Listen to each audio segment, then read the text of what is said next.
Turkey, Iran, and also of Buddhist civilization.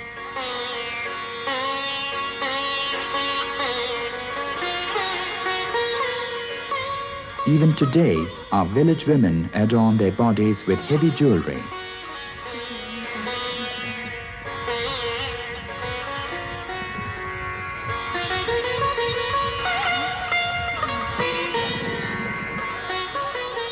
Women in cities, however, go for light ornaments.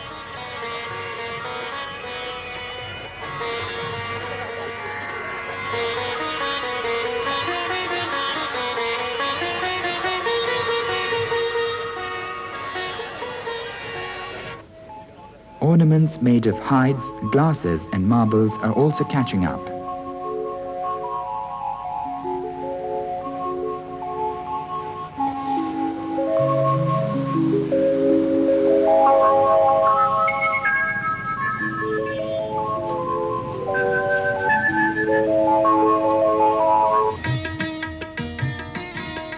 Girls love dolls all over the world.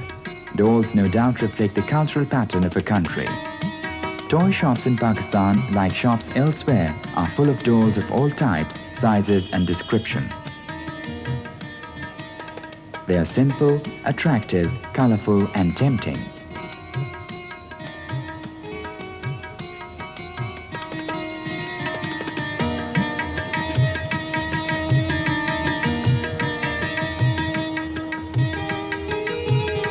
The marriage between a female and a male doll is a fascinating pastime of growing girls. They weave their own dreams of future life in doing so. Nomads have a little world of their own. Most of them are good craftsmen. Handicrafts are their pastime as well as a source of earning. Wherever they can for short sojourn, they improvise their own market in and around for selling their crafts.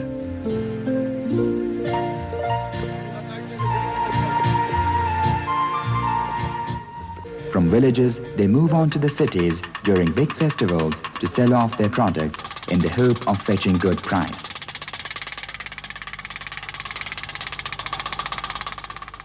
Big cities have now become flourishing markets for handicrafts. Quite a few big towns have exclusive handicraft markets which are a rendezvous for the discerning buyers, particularly the foreign buyers.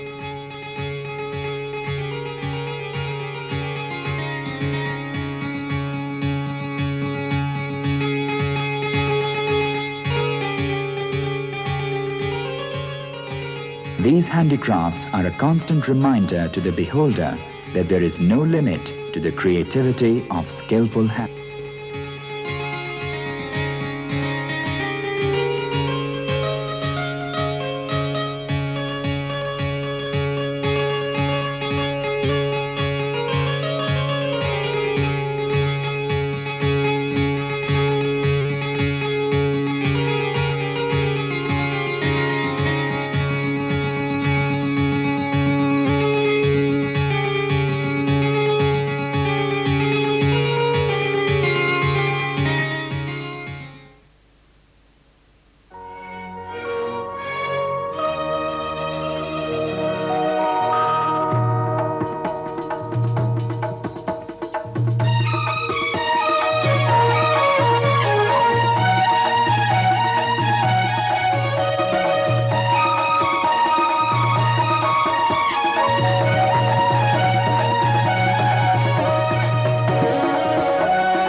horse, a magnificent obsession of man that goes back over centuries.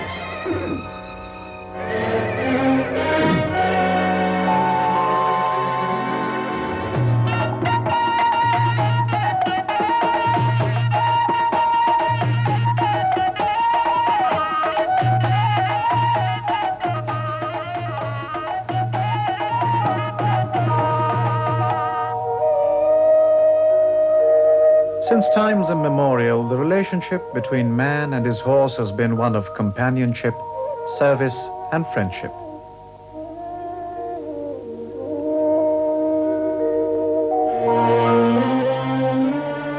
The horse was man's companion in battle and war.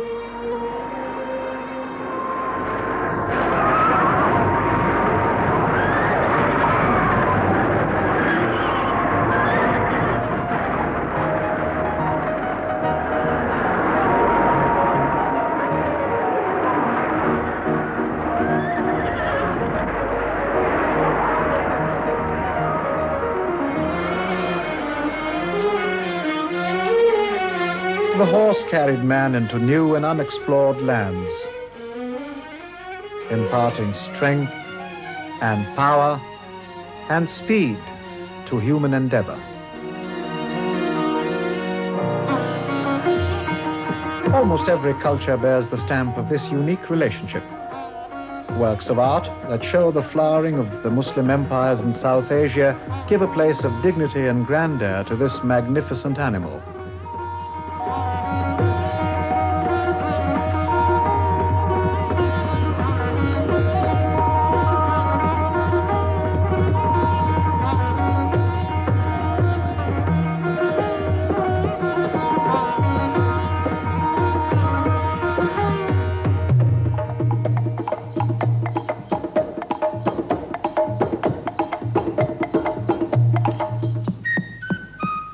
At about 4,500 BC, the free spirit of nature's masterpiece was tamed for the needs of man.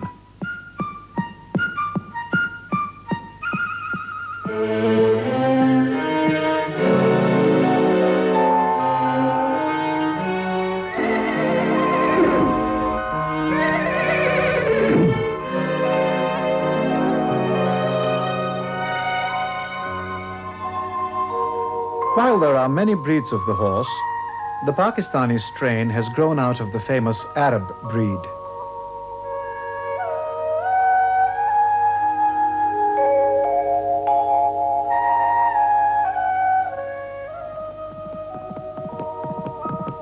Over the millennia, the horse played an increasing part in human affairs. It became a companion in sports and a beast of burden. In Pakistan, the horse still draws transports like the tanga,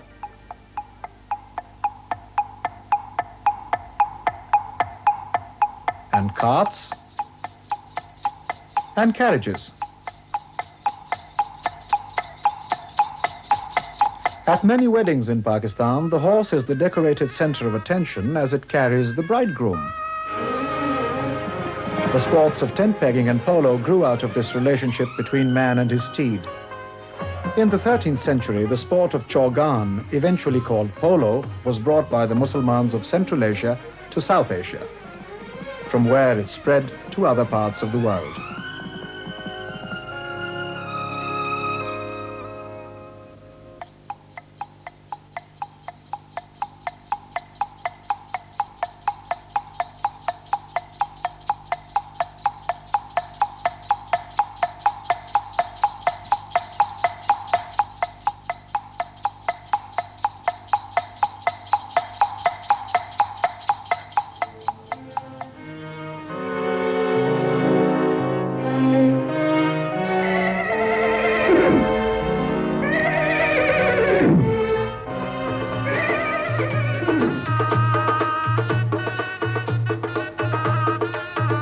Pakistan's dancing horses are unique.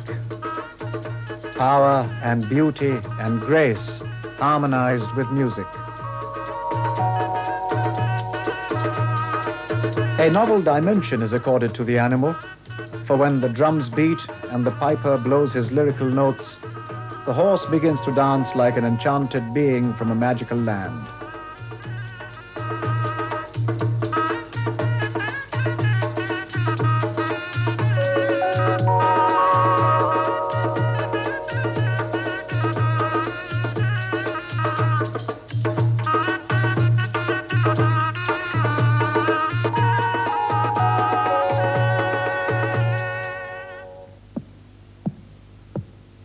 Only horses with a particular gait are selected to be trained as dancing horses.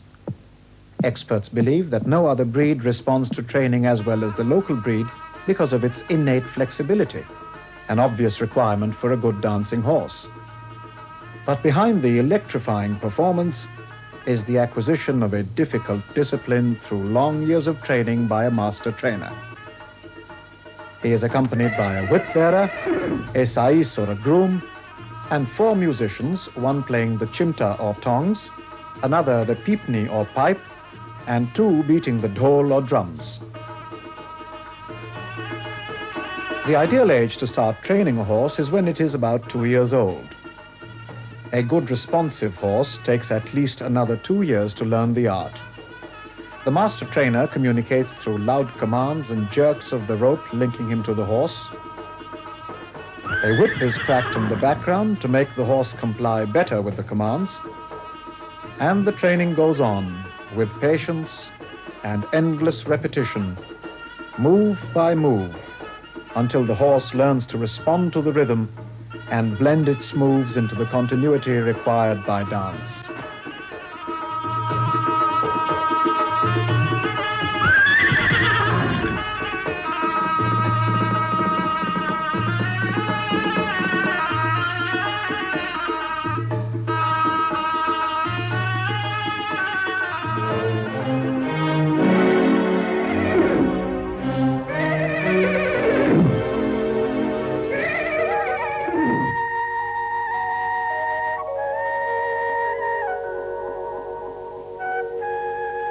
Special attention is given to the grooming and the diet of dancing horses. Apart from the normal diet of fodder and oats, a horse is also fed on fruit preserves and milk solids. A prized dancing horse can fetch about 4 times the price of a riding horse.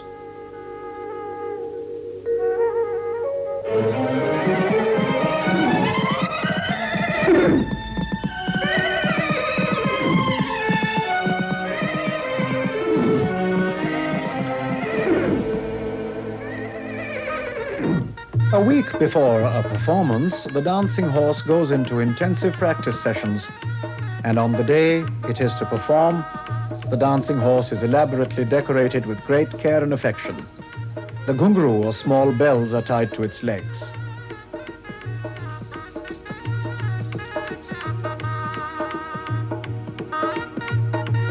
More ornamentation. Scarves for dramatic effect when the forelegs begin to pound the earth.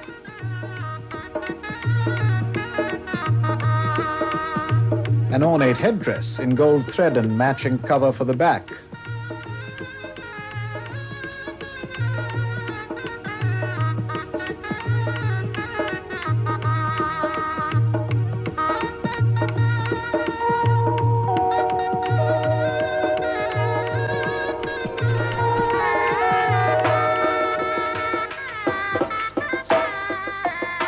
A well-trained horse can be taught up to 7 different dances. The more popular of these are the Jhumar, the Reda, the Falaksheri, and the Dhamal. This is the Jhumar, a simpler dance with languid and graceful moves.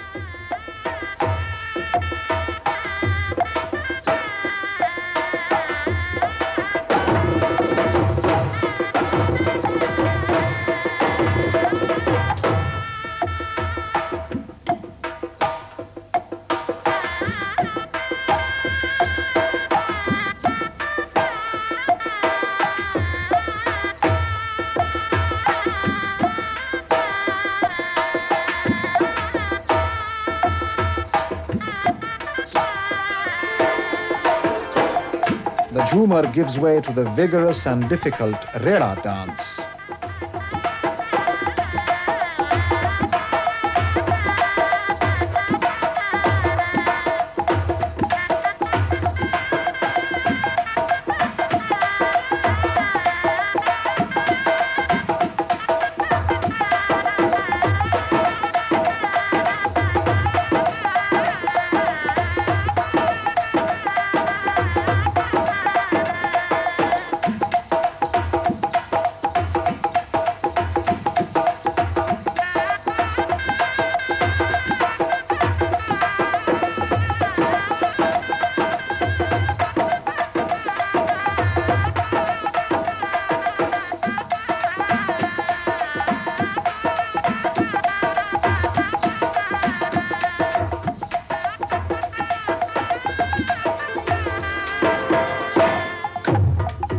This splendid white horse dances its version of the rera.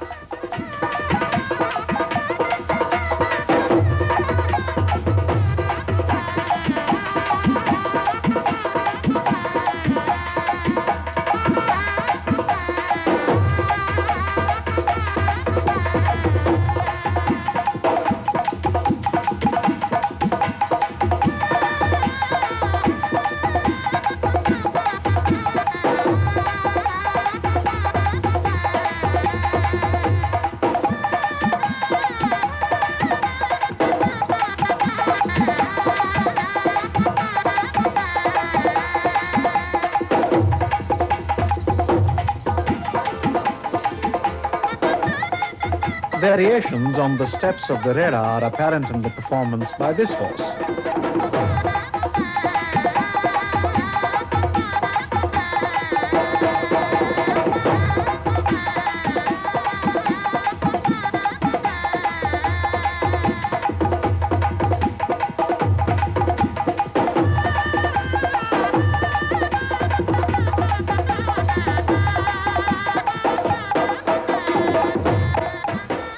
The rera changes to the sammi.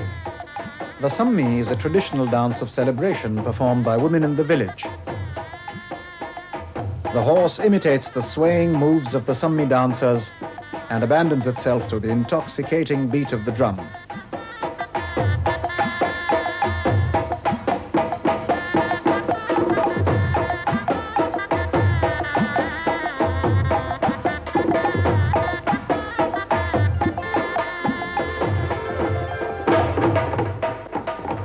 The dhammal, the vigorous foot-pounding dance of mystics at the shrines of saints. The dhammal is danced by the horse with its torso rigid, taut muscles rippling with energy, and with tense forelimbs stamping the ground with the same mystical frenzy.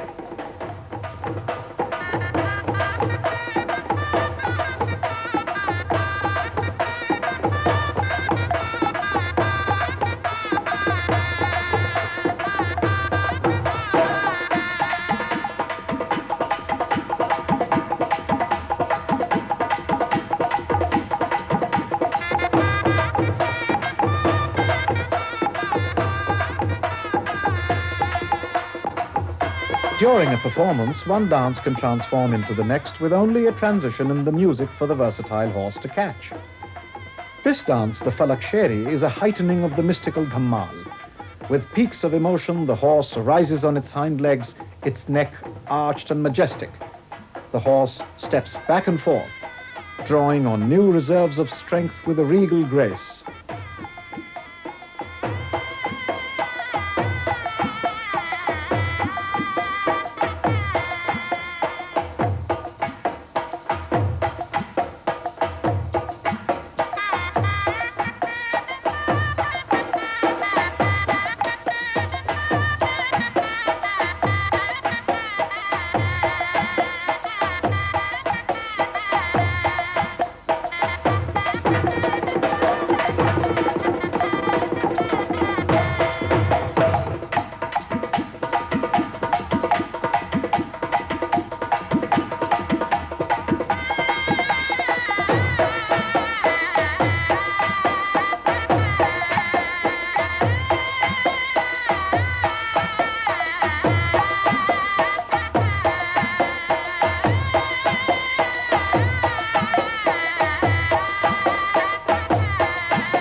Of all the dances, experts consider the rera, or the crawl, to be the most difficult.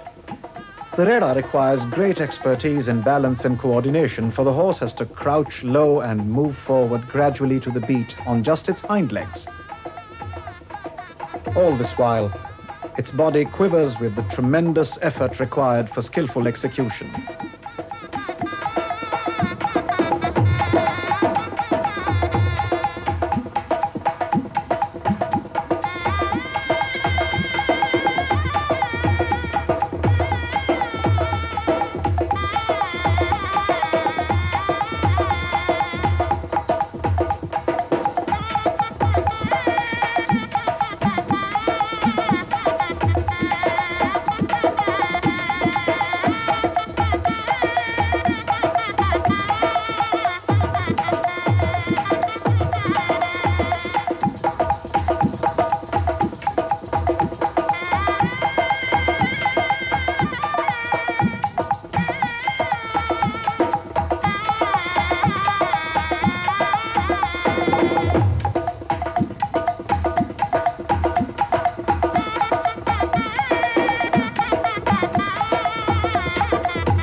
Of course, each horse interprets each dance its own way. This beautiful white horse performs its version of the rela.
This is Mehboob.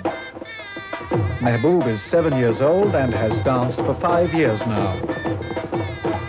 His Jhumar and then his Dhamal, ending with a magnificent Falak Sheri, show us why he has been the champion dancer for 2 years now.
Mehboob won his prize at the annual Horse and Cattle Show of Lahore, Pakistan's grand event for the exhibition of livestock.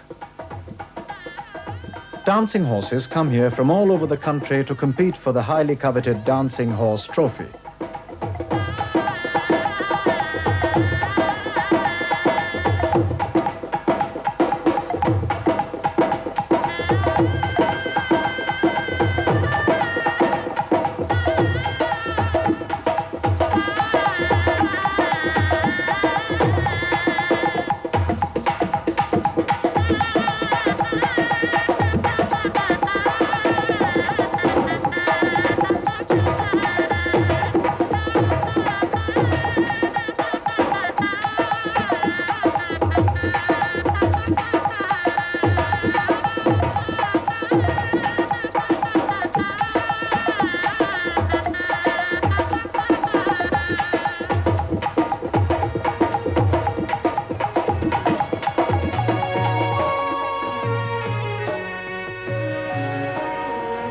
And for a finale, Mehboob, a national treasure, dances solo for our cameras with his hard-won trophy.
भाईजान आए हैं।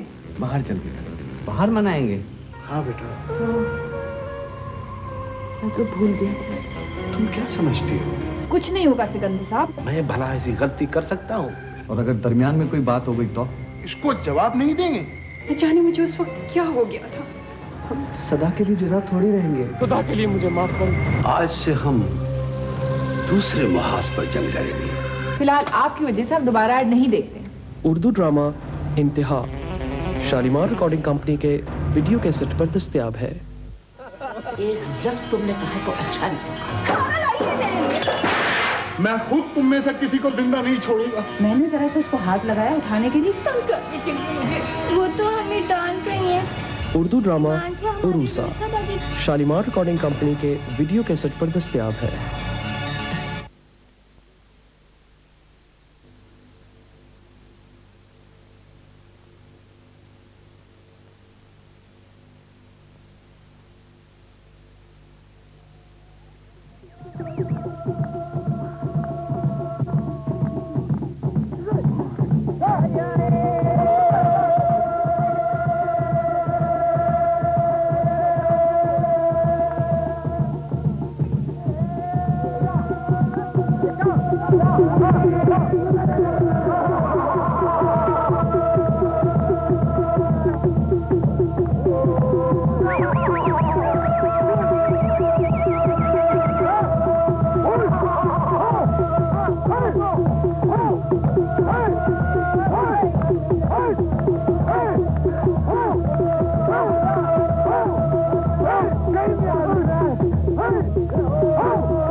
take a journey through time to a place where the time now is yesterday, today, 1,000 years ago.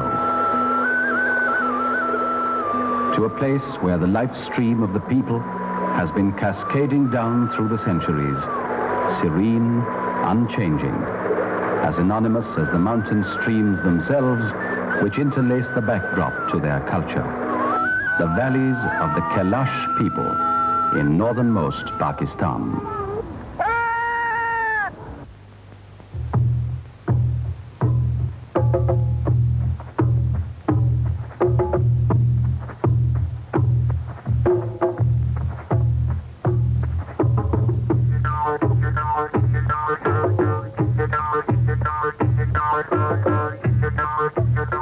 There are now only legends as to whence they came. The complexion is fair, the color of eyes brown or green. They may be the descendants of stragglers from the invading armies of Alexander. There must have been other influences too, of the Indo-Aryans, Dardics, White Huns, and Sakars.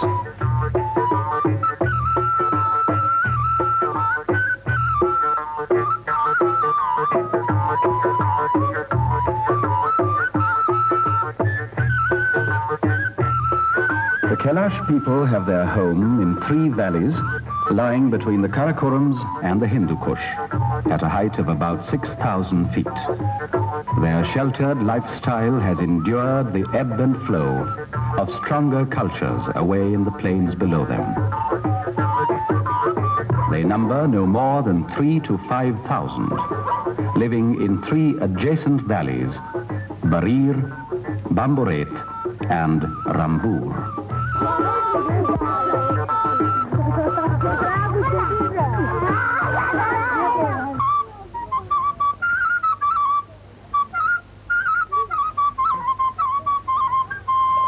The Kailash live with nature. They are a manifestation of nature, like their walnut trees or the ice-cold water in their streams. They trade but little with the world outside. They spin their own yarn and weave their own cloth. They build their own homes and live with their own beliefs and their own religion, which is pre-Islamic. Their lifestyle is practical and unabashedly, unself-consciously colorful. It is to be seen in the construction of their homes, built into the mountainside with tiers of wooden planks supporting walls of stone, which are in abundance in their valleys.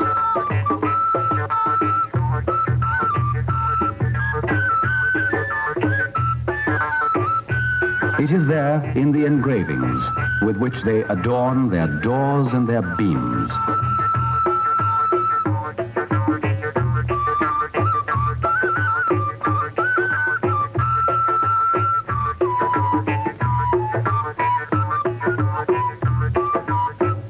It is in the way they are always compulsively a reflection of nature. The approach to the Kailash Valley is from Pakistan's northwestern city of Peshawar. By road, it is spectacular, taking you over the Lowari top, where you journey some 11,000 feet above sea level. On either side, the peaks rise to 16,000 and more. By road, from Peshawar to the first of the Kailash valleys takes 17 hours. By air, the distance is 40 minutes to the mountain city of Chitral, and from there another 22 miles, 3 hours by jeep to Barir. It is in Chitral that the high drama begins with the spectacle of the snow-covered peak of Trich Mir, 25,550 feet high.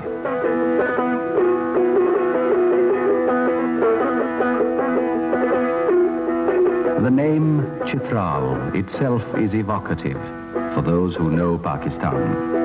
The bazaar or marketplace is the haunt of those who go in quest of handicrafts as rugged as the surrounding mountains.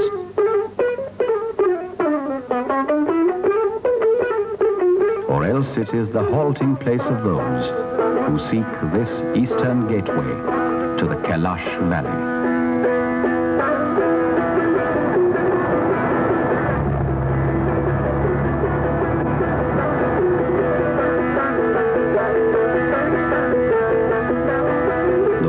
Now take us along the Chitral River, which has risen amidst the glaciers of Trichmir to the north.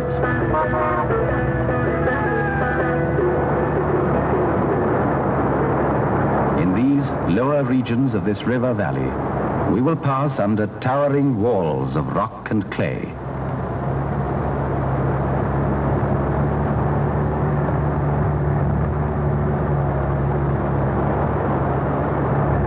Travel west for some 3 hours.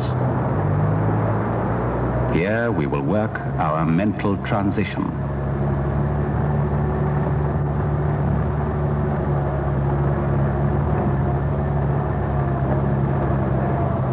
Here we will begin to leave behind the world as we know it.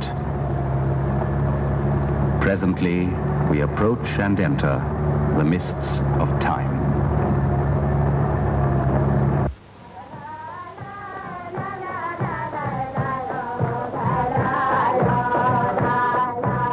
Fortunately for us, the jeep will only take us to one of the 3 valleys.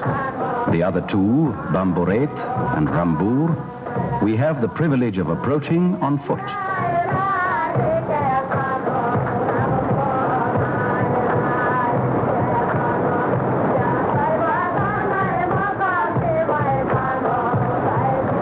Where necessary, the local people have thoughtfully provided what we will call a bridge.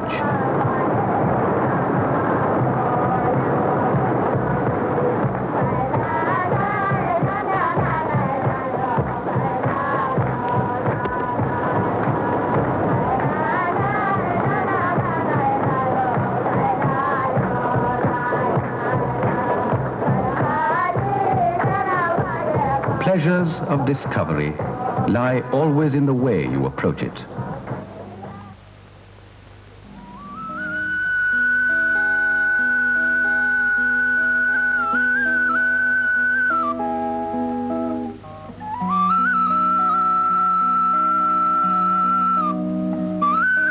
The Kailash are a pastoral people, and in some degree agricultural also. They use their cattle to plow their terraced fields, and with a plenitude of water, have devised ingenious means of irrigation.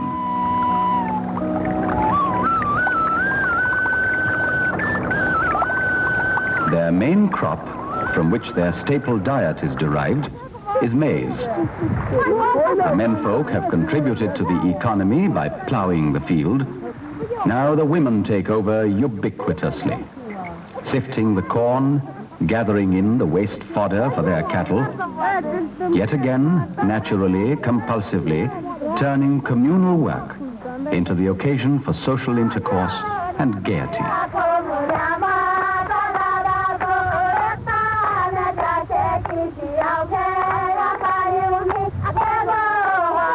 Everywhere in the Kailash valleys you will see women thus at work, and everywhere and always you will see their persons thus adorned.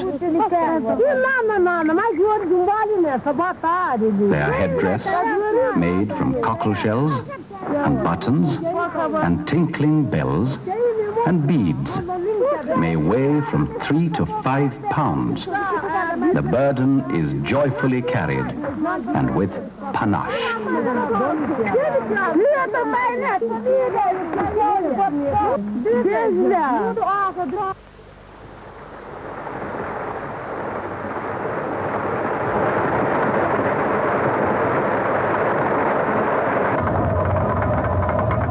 The water mill belongs to the community, and it is the womenfolk that do the grinding. The water runs all the year round, and so does the water mill.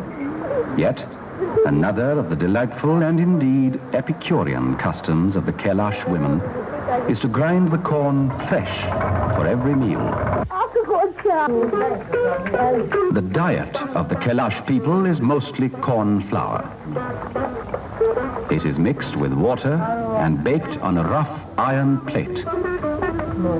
It is eaten mostly with cheese, made from cows' and goats' milk. They will eat meat only on festive or religious occasions, and their meat will mostly be goat and sometimes cow. Never chicken and eggs, which to the Kailash people are strictly taboo.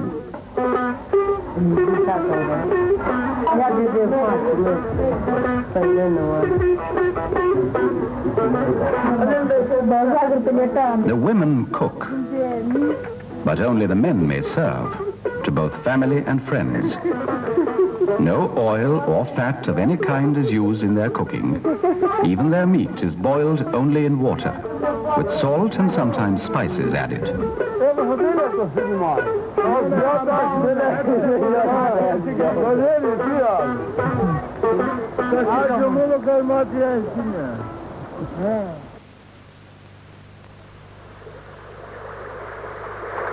Once a month, for the few days necessary, every woman will seclude herself in the communal Bashali. Here again, nature dictates the human response, which is hygienic and scientific. Here, the women will stay not only secluded, but completely cut off from human contact. Relatives will bring their food, but may not touch them. The one will place the food on the ground, the other will carry it away.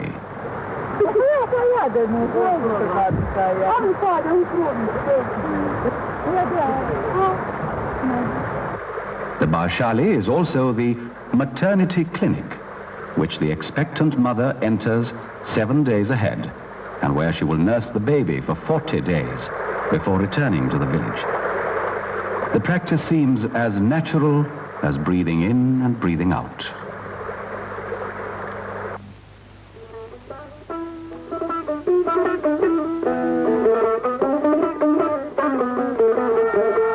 The sheep is the Kailash's most important companion through life, providing the wool for their clothes as well as milk for their cheese.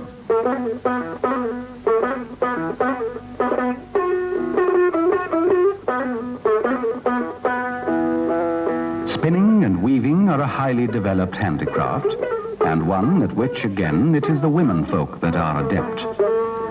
From the wool, they weave shawls and blankets, and the long dresses, which the women folk wear in winter, always dyed black, and the men wear in grays, browns, greens, and blues.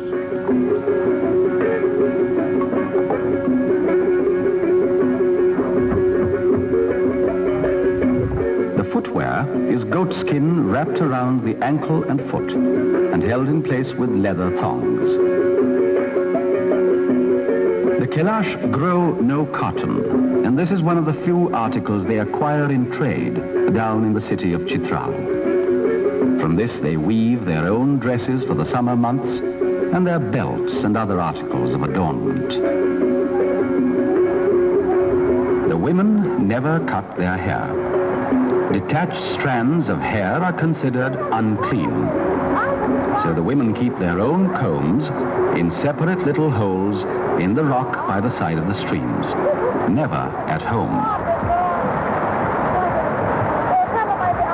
Every 3 days or so, another social ceremony. Again, hygiene dictates. This, of course, is a part of the river out of bounds for men.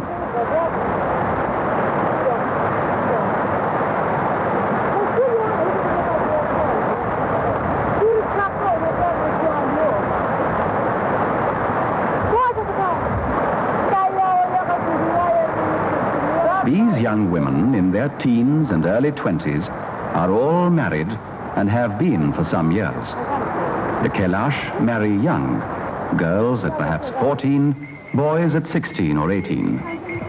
But the betrothal will have been arranged already at the age of 4 or 6.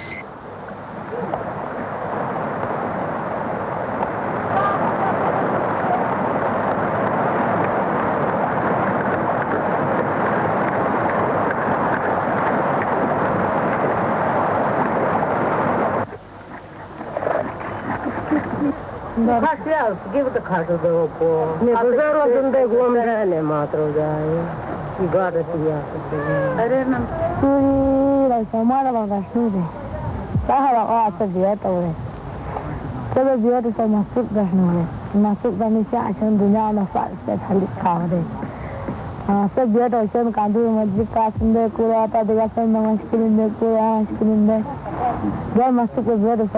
We take the horn of the goat and heat it in the fire, says the young woman.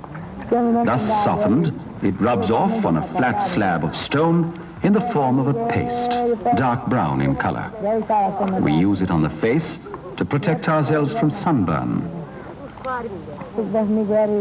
We spread it on the forehead to cure fever and colds. In the winter, you will see us women and children, and sometimes also our men, with their faces covered with this paste.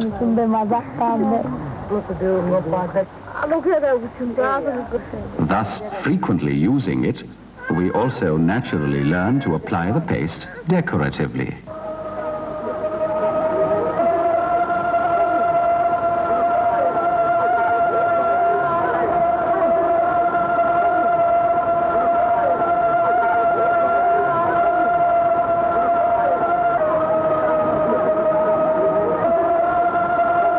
The Kailash are a pre-Islamic people, a form of animists who believe in an omnipresent God. Their temple, or Jastakhan, is the abode of the female deity, Jastak, protector of children and patron saint of women in labor. She is represented by a carved panel of wood, and its spiritual worth must be said to be symbolic rather than intrinsic, for an old and withered panel can be cast aside and replaced by a fresh piece of furniture.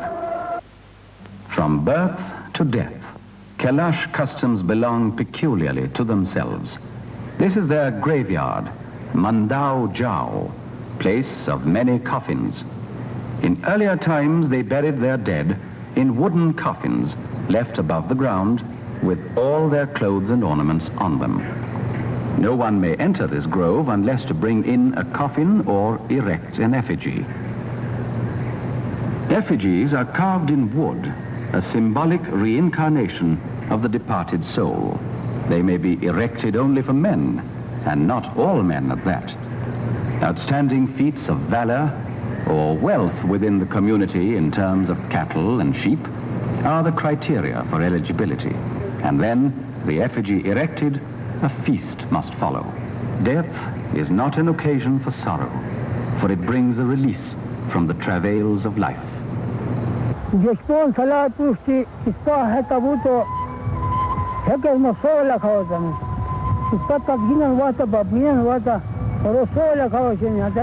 In more recent times, we are told, with the impact of Islam, the custom has changed. Now the coffin is buried underneath the ground, affording protection against scavengers and making for better hygiene. Now only in the more remote parts of the valleys does the old custom still live on. Islam indeed has entered the lives of the people of these valleys with characteristic peacefulness. This family is typical. Two brothers under the same roof, the one a pre-Islamic Kailash in religion and culture, the other a Muslim. There is no conflict and no prejudice on either side.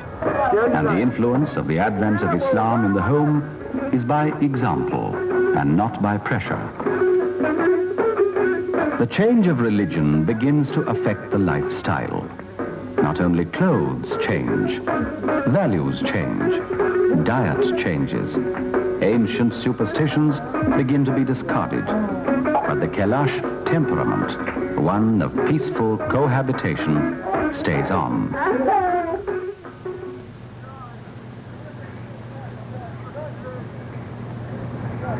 The milestones of life are never allowed to pass unsung in Kailash. The occasion may be one of their 2 or 3 religious festivals, or equally a birth, or a marriage, or death. The venue on these occasions is the Saji Gaur, an open-air temple of sorts, and open only to the menfolk. The occasion is celebrated as a feast, and these are the only moments when the Kailash eat meat.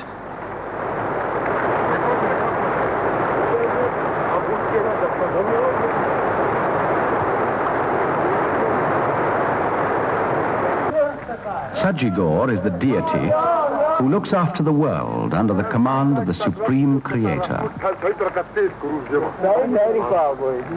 The ceremony consists of all the menfolk gathering around an open fire. Burning branches of juniper are thrown onto the fire.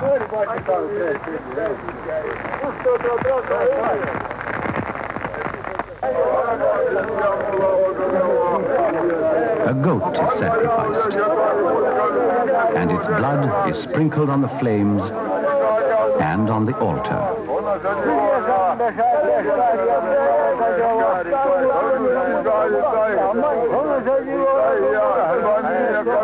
Social and religious customs become intertwined. The head of the goat is flung aside, and the boy that is quickest, and no doubt strongest, claims it and may then have it for himself to eat.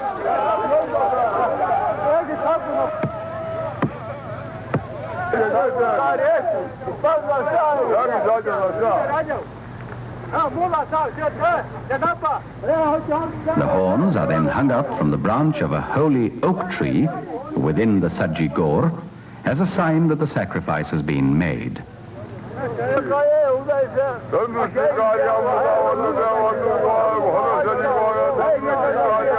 Other than the horns and the hide, the Kailash eat up every part of the animal.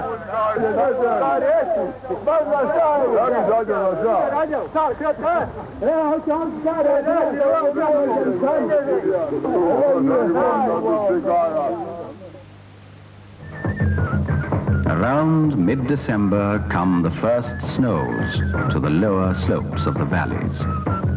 It is Chaur Mas, year's end.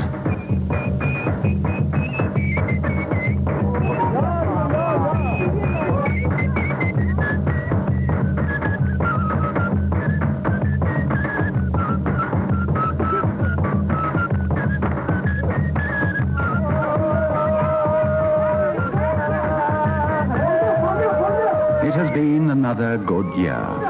The families have flourished, the crops have been good, the harvest generous.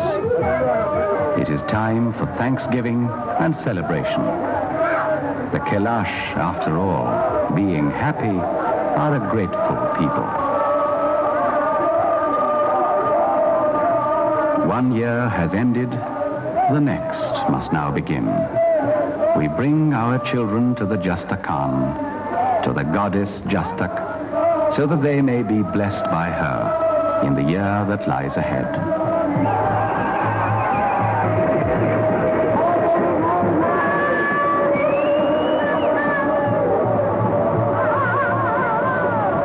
The sacrifices, the singing and dancing, the drinking of the wine they have made from their own grapes, go on for almost a week.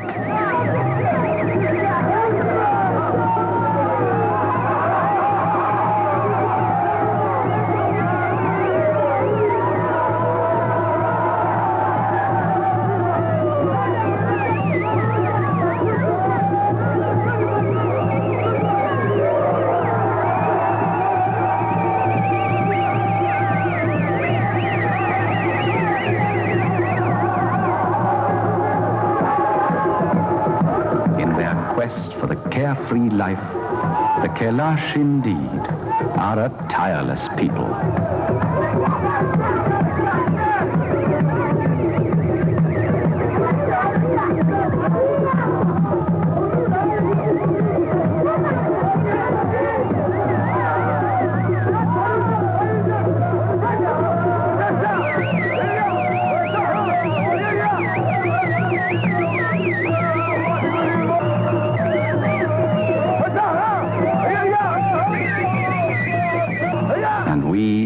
Outside world, we do not envy the Kailash people their lack of education, of hospitals, of the amenities of civilized life. We hope that they will have these soon. But we also hope that in acquiring these, they will not lose their innocence and their oneness with nature. For these attributes, it is we of the civilized world who envy them, the people of Kailash.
In all cultures, especially Eastern cultures, rituals associated with the wedding ceremony, and wedding songs in particular, reflect the entire socio-cultural patterns of a people's past.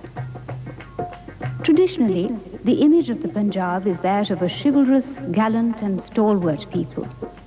The Punjabis are a warm, gregarious, demonstrative lot and are fiercely emotional about everything, be it love or hatred, which is why the folk music and songs of the region appear to run the entire gamut of emotions similar to the rainbow. Sometime before the wedding, the bride is isolated.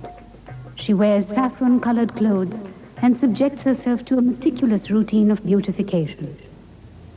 Large silver platters heaped with henna, ringed with earthenware lamps, ablaze with lights and tinsel arrive from the groom's house. The whole atmosphere is charged with perfume, the rustle of silk, and a kaleidoscope of vibrant color. The bride is seated on an elaborately decorated stool, while the hand drum throbs to the accompaniment of songs.